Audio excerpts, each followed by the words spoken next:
الشيخ محمد شيخ عمر ديرر العالمين. صلى اللهم على نبينا محمد وآله وصحبه وسلم. وبعد سورة إقرأ بلو جيدا المريني سورة الرئيسي قرآن الكريم يضع آيات كودم بيانا كتير سورة البقرة قيد كذا تنبه سمع علماء كورما فلق الله إلى هذا علوم القرآن أي رجح يا وحوي آيات كودم بيسينا يا هي واتقوا يوما ترجعون فيه إلى الله آيات لا بقولي دو استيتك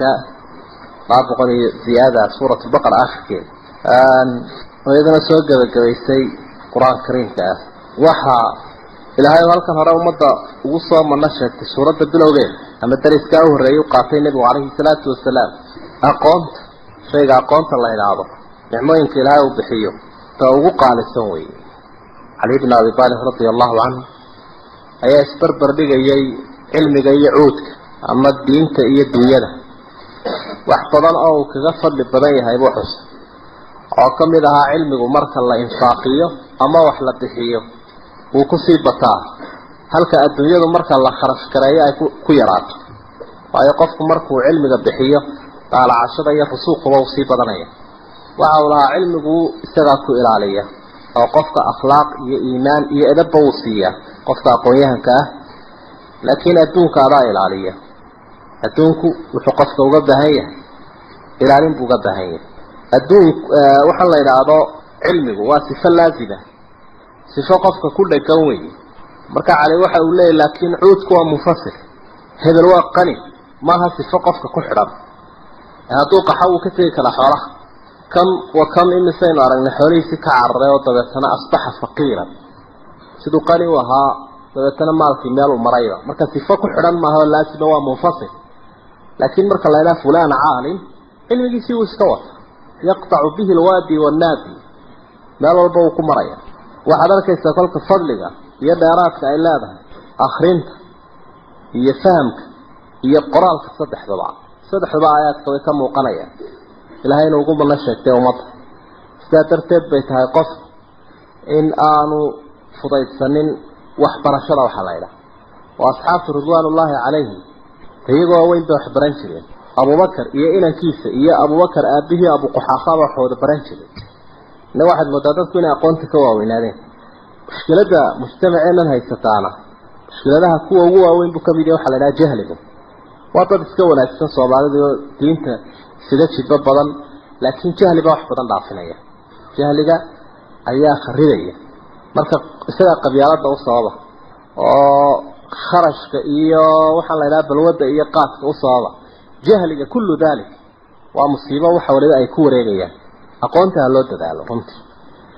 دينتا يدو يد لبلبا إلهي بها طبوحة وحصي مد بني آدم ككمده نعمدي إلهي وسيي إيساقو كدالو شكري جيدي أبي جهل نك الله يرضى سورة قيد كذا تمدي أي كورميت سببت أي كسر دكتي معنا إنك استحكم كعامية أبي جهل وحوهاني كبري وأمر والبميت كبري وبري هاي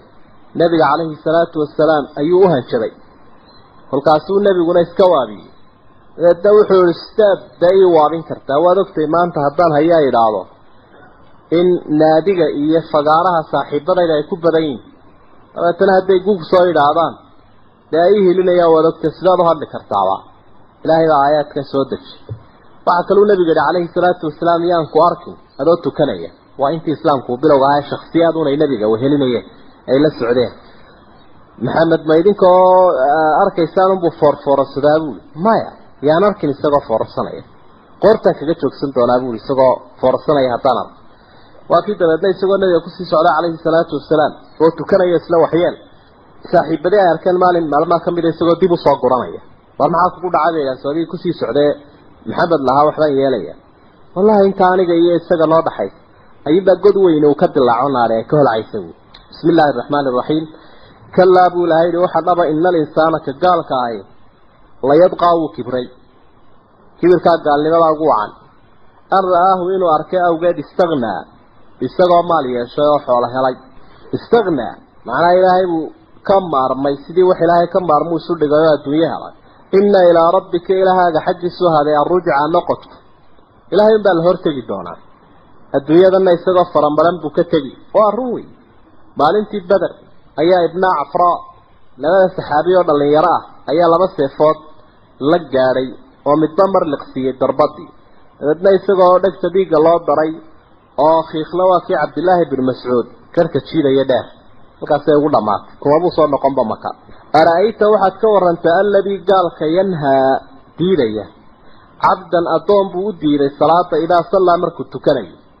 nabi maxamed oo tukanayo leeyahay tukani geedka salaad la ilaahay ku ark ha tukani buu leeyahay waa ma tukadeen salaad la'aan faraya dadka ayuu ahaa ninka isaga ah araayta waxaad ka warantaa in kaana cala alhuda hadii uu hanuunka ku sugan yahay nabi maxamed hanuunkii ilaahay uu doonayay inay adoomuhu ku hanuunaan xaq iyo la xidhiidhka ilaahay kii laftiisii buu nabigu ku hagaagay aw amara bittaqwa wa amara bittaqwa alla kacabsina umadu faraya waa nabi hanuunsana umada hanuuninaya way ilaahay ka cabsanaya umada alla kacabsi ugu baaqay waaba wixii la doonayay waa wixii bashar ku abuurna waa wixii rasuulka loo soo diray waajibkii isagoo isu taagay nabigu calayhi salaatu wasalaam oo darxumada dadka haysata ka daryeelaya ayaa buu deerifayntan bilaabay inuu xaqa ka deerifeeyo araayta waxaad ka warantaa in kadaba hadduu beeniyey kan gaalka ah watawalla uu sii jeedsaday marka macnaheedu waxa weeye nabigu maadaama hanuun ku sugan yahay dadkana alla ka cabsi farayo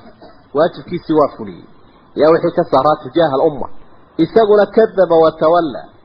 intuu xaqii beeniyey buu sii jeedsaday faata yacma isagana ibliista horkacay bal siduu kaasi kaa ugu diidi karaa waajibkii isagu dayacay waxa la yaabo way araayta istifhaamkaas waa la yaabo alam ya'lam yaanu ogeyn gaalkaas bianna allaha yara inuu ilaahay arkayo ilaaha boqorka ah inuu arkayo kolku rasuulka u diidayo miyaanu ogeyn ha ogaado kallaa buu ilaahay hayeeli la in lam yantahi hadaanu caga dhigan oo aanu joogsanin waa la kari laayahay lanasfacanu waxaanu qaban doonaa buu ilaahay binnaasiya foodaanu qaban fooda la qaban doona foodaasoo naasiyatin baanu qaban doonaa kaadibatin beenalaya khaati'atin gafsan sidaasaa ilaahay u tilmaamay yucrafu almujrimuuna bisimaahum fayu'khadu binnawaasi waalaqdaam waxaa lagu garanayaa maalinka qiyaamaha astaamahooda mujrimiinta lagu garanaya calaama ilaahay uu ka muujinaya iyo cibro cid walba u muuqata